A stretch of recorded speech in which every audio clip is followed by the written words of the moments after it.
Welcome to Short Scale Modelling. This is part 3 of AMT's Star Wars, Stap and Battle Droid. Okay, build is 1 to 6. In this part I'm going to be doing a little bit more work on the droid to begin with before moving on to dealing with all that. So let's jump into this and see how well I get on. So to begin with, I'm putting on the lower half of the droid connection points. This just simply pushes in. It is a quite tight fit, so I needed a bit of force to put it in, but the plastic is robust enough to handle this.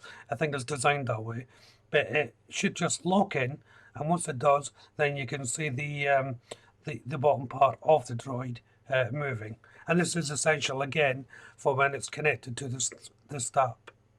So next step is to put on the side parts, but if you remember what I said in part 1 that I'll probably break an antenna, well I did, which is unfortunate.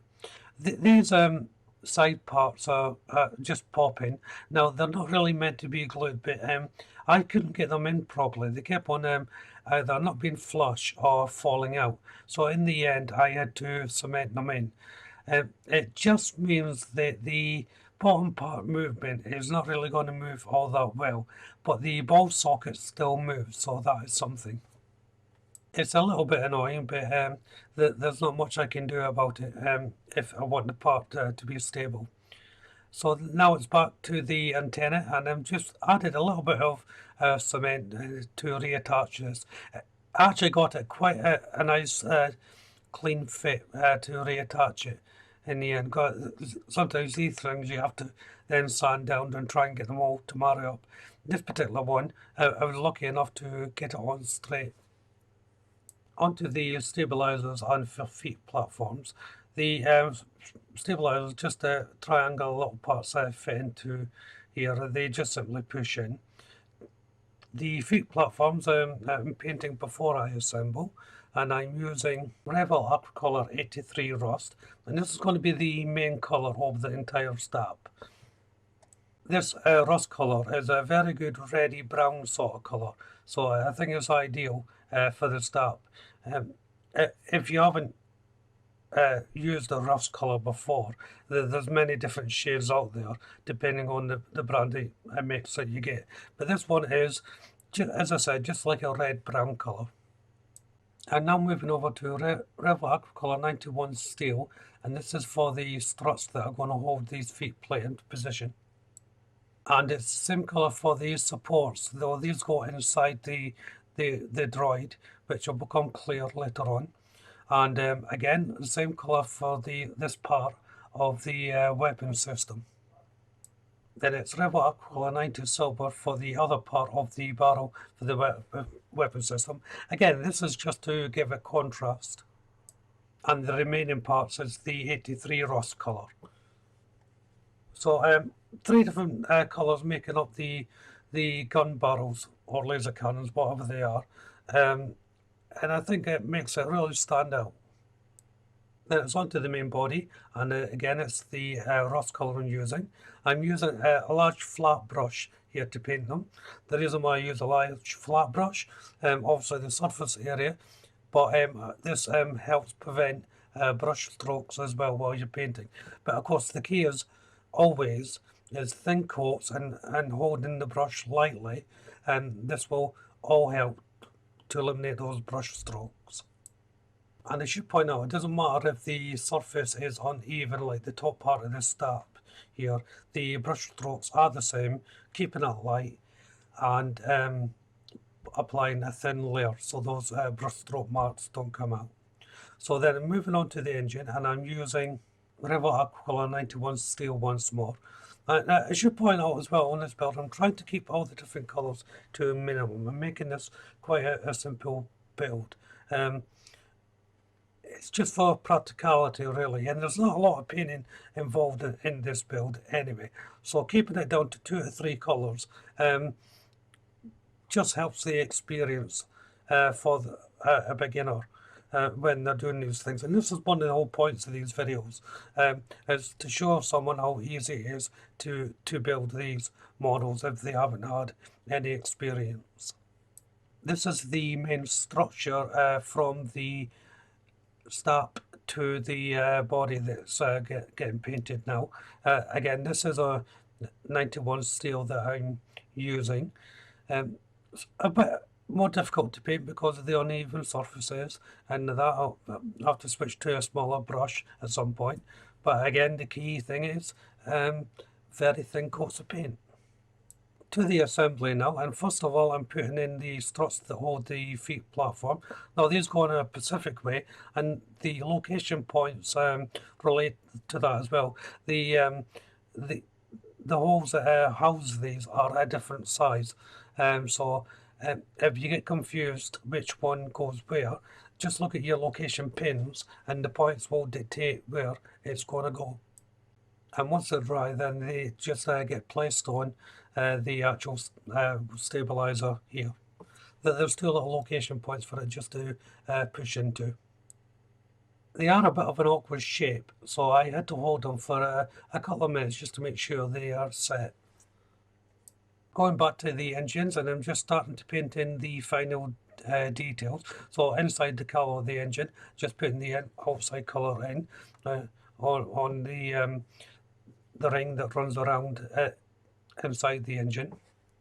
There's a little groove in there that helps you guide your brush, so it's quite easy to do. These are the handlebars for the Stap. Now I decided to change the colour of these, the main bar part that you can see me painting there. I just thought they would look better in the main colour. There's a couple of parts to make up these handlebars. The first main structure is just two halves cemented together though. And while they're drying, I'm just placing in the rear part of the engine. That just gets pushed down. Be careful it doesn't go at an angle like mine did. It can be a little bit tricky to get back out, but that's the point of dry fitting. Now these are very, very tight, so really you don't need any cement if you don't want to put any on. Then once they're in straight, they're not going to come out. Next to go on the handlebars are two little piston rams, and I painted them in Rev Aquila 98 silver. Each one has its own little location point. Now the instructions say fit these before you put the two main halves together. I strongly disagree with that. It is actually easier to fit them once everything is made up. The location points are visible enough, deep enough for them to receive the actual bar. Next to be assembled are the guns, and the two halves go together easily enough. But when you're cementing these things, a little trick I do is I put cement on one half halfway up to a halfway mark. Then on the opposite end, on the other half, I do the same again. That way when you're picking up the part to place together, your fingers are not going to go into the cemented part and ruin your paintwork that you've already done. It's a little thing, but it does make a world of difference while you're building, especially if you pre-paint the way I do. Next to go in is these collars that hold a mechanism for the handlebars. There's a little ridge line that they sit on. It's not exactly clear where these should go initially. The top of it actually hangs on to the hard edge of the bottom of the piece of the main body. It's confusing, and it took one or two bits of dry fitting to make sure I knew exactly where each unit was going to go. Next I'm making up the main bracket for the Stap's top part to marry up with the bottom part. It's basically a bracket that I'm making up here, and it's again it's just a simple cement of the two halves together. Now it's back to the handlebars, and it's time to fit these. They go on where the leading edge of the shoulder bracket thing is, and this is where you can see whether you fitted it in the right place. As I said, it took one or two bits of dry fitting to get this particular area clear in my head how it actually goes, but it's quite a good design. The up lip that you see there, that will run inside the top when everything is connected, so that should be in level, parallel to the hard edge that you see there. And now I'm fitting the main bracket that sits underneath the top of this. That's the little two parts that I made up. As you can see, it is painted and it just pushes on into the bottom. Before anything's connected to this, make sure it's 100% dry and stable, because that bracket is going to hold most of the weight for the top section.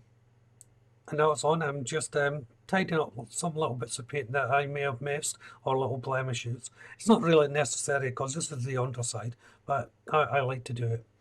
So next is to fit the weapons. Now they sit in their own little housing. There's a little ridge that holds the back in place, so you can't go wrong. You can see the little lip there. That goes onto that bracket there. It's a really nice tight fit.